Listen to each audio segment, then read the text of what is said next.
Arizona is known for having massive skate parks. It's much cheaper to have a skate park in Arizona than a place like New York City. So you can imagine if I have one full day to spend in Arizona that I would want to go to probably the biggest, the baddest, the most beautiful skate park there is, but you've seen the title. It's because out of all the skate parks I saw, all the big ones, this one genuinely seemed like the most fun.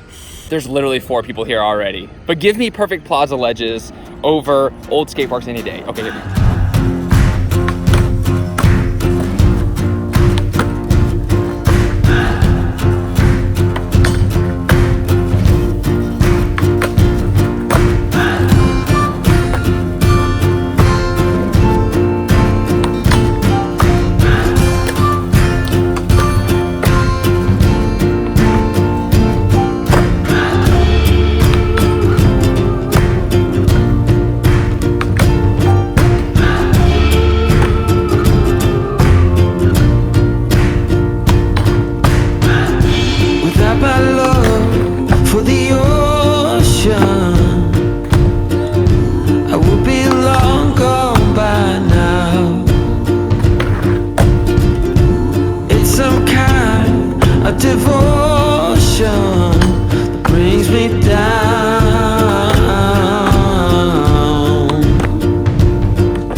And just like that, the day begins. I actually am running a little late for the meeting, the whole reason that I'm here in Arizona in the first place. Now the skate park is one thing, but the real adventure of this video is the whole reason I'm in Arizona in the first place.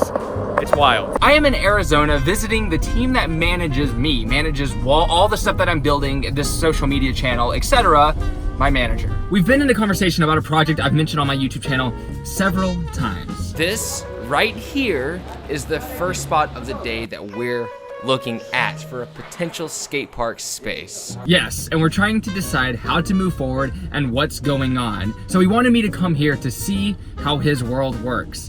And so far, it's been insane. Immediately arriving, he picks me up in a G-Wagon. From there, we immediately go to a restaurant in which I found out that he co-owns. He built this restaurant with the chef, what the hell, and I had a really good time. I had this awesome margarita bar, and I hung out with my good friend, Timmy Ham. Now, Timmy Ham is actually the dude who put us together. He was like, you guys would love each other. You guys act the same. You guys are, he's pretty much just the future version of you, John. And I was like, yeah? I found out this restaurant was one of 4 locations that he's opened up. It was so cool. And then I was like, well, what else can this dude possibly do? Running a restaurant is a full-time gig, right? Well, he owns the agency that manages me. And I got to visit there, and that was amazing. That to me hit the most home because having a little community of people working on creativity in general is what excites me, and that's something that I want to build in the future. So getting to see that firsthand was just beautiful. It reminded me of the times in California when I would visit places like the Trans World Skate Park. I would visit clothing company locations, and they were just so cool and modern and epic, and that's something that I truly want to build, and now I think I have the opportunity to. And you'd think that was all, but then he says we should go to my high-end luxury car dealership, aka Ferraris, Lamborghinis, G-Wagons, and everything in between.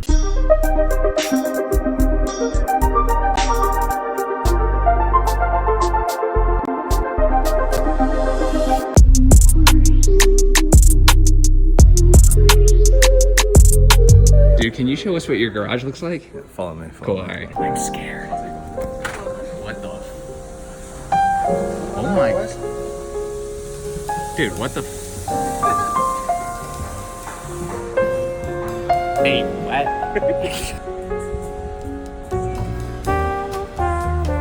Can you get out of my shot, dude? Damn. Alright, see you later. Hey, it's been real, dude. How do you unlock it? I'm gonna let you figure this out. Nice. This is my new home.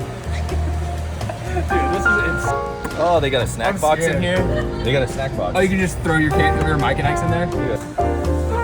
Whoa.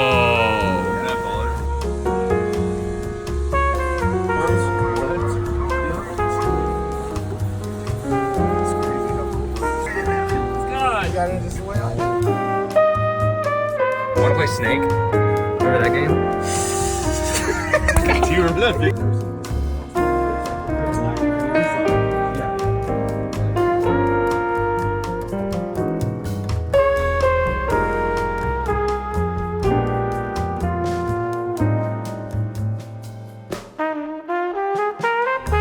Regardless, that was just my first day, getting to know the team, talking, hanging out, and I feel like I've stepped in this futuristic, crazy world. And now we're rushing against the clock for a very, very important meeting today. One not so important, one extremely important that kind of determines the future of this project that I have in mind.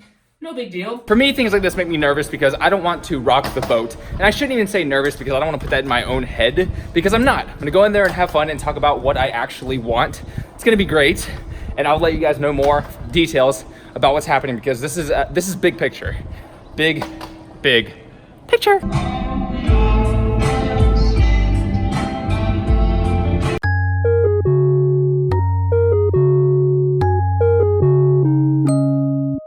Yo, Nick, it's Fred, and I got John Hill here. Hello. Cool. Yeah, I mean, I can definitely do that. That's the idea that I thought of when it was initially pitched anyways, was maybe trying to find somewhere up north that me and my girlfriend could travel together to. With me and my girlfriend, I don't really show that much because it's usually about skateboarding. So I think it would be a really good incentive to go over there. Yeah, I love that. Well, thank you so much, man, and then I'll look out for your email. If you want to see strictly skateboarding, you can just click on my last video and watch that, but I'm gonna get a little personal, which I do with my audience and have in the past a lot more. But I felt like talking about this adventure because it summarizes a lot of what I've been doing on my channel for a very long time. The reason I'm here in general is because I'm working with a management company that believes in me. Now, not to get too mushy-gushy, but that is a hard concept for me to believe in myself. I don't even like saying things like that, but I have terrible imposter syndrome, like a lot of people do. And of course, I already know systematically why it happened, came from childhood, etc., blah, blah, blah. So to have people on this trip believe in what I can do has been a phenomenal feeling. I felt very confident. I've hung out with very high-powered human beings who were like, yo, next time you're in town, let's hang out. And, you know, being a kid, poor, etc., they see that I'm building and working hard, and that's all they need to see. It means a lot to me, and it feels good. And being here has been eye-opening. It's been an awakening moment to where I understand now that I am the person to do this thing that I'm trying to do, to build this thing in New York City that I've been wanting to build. If you have an admirable goal at the end that you're trying to reach, there's no reason to be insecure ever. If you understand that the big picture of what you want to create is something good for humanity and good for people and something you truly believe will be helpful to others, then that is the easiest way not to be insecure about your goals. And then you know that you will do whatever it takes to get to that level, and you won't along the way doubt yourself because you already understand that it's the big picture. So if someone doubts you or says, that's a ridiculous concept, in the moment, you don't even need to register what they're saying because you know at the end that what you're building is important. And that's how I feel right now, and I'm using that for my confidence, and I think that is how I'm going to end this video. And I just want to say, human beings, thank you so much for helping me with my confidence, for being people out there who are excited about what I have to say as well, and believing that it is worth your time to be watching these videos, it's worth your time to subscribe, has, I think, been basically the basis of making my emotions work for me instead of against me. And I just want to say thank you for that. It's been an amazing, amazing couple of years on YouTube, and to see all this progression and all this growth has been something that I truly didn't believe that I was a human capable of. So thank you so much for being here with me, and I am looking forward to all the content that I get to build for you and all the projects that will include all the people who are out there watching me. And at the end of the day, I just want the world to see that they're capable, and that's a very difficult thing to put across. So thank you so much. I'll see you next time for another video every Tuesday and Thursday. Human hotnesses, just want to say I love you so much. Progress daily and keep killing it.